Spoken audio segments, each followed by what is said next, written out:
When I was a college sophomore, I ended up in an off-campus COPE 3 old houses converted into cheap student housing. Most residents were students, except for one woman in her late 50s.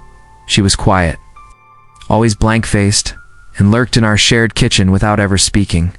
The first red flag. I caught her staring up at my bedroom window from the street late at night. When I waved, she jumped excitedly and ran off. My housemates shrugged it off, saying she'd always been there and to ignore her. Then, things escalated. I found her standing outside my door at midnight. Later, I woke up to soft thumps in my closet. When I yanked the door open, she was inside, wearing one of my ties around her neck, gripping a kitchen knife.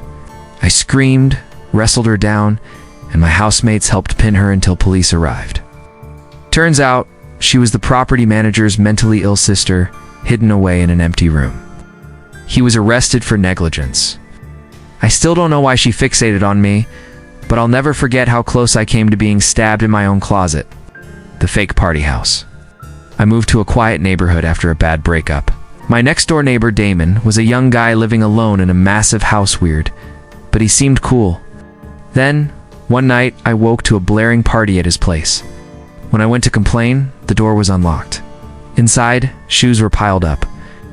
But no people. Just a recording of party noises. Then I heard machinery in the basement. Peeking through a crack, I saw men in work gear, a chemical stench, and something grinding. I bolted. The next day, Damon and all the cars were gone. Strangest part, no other neighbors heard the party. Months later, his house sits abandoned. I don't know what was happening in that basement, but it wasn't a party. And I'm not sure Damon's coming back. My husband and I lived in a quiet neighborhood until Quinn, a wealthy young guy, moved in across the street. He was friendly, but soon a blonde girl started showing up as girlfriend, Ellie. At first it seemed normal until I saw them screaming in the driveway. After that, Ellie kept letting herself into Quinn's house when he wasn't home. Then, one night, sirens woke us. Police dragged Ellie out in cuffs while paramedics rushed Quinn out covered in blood.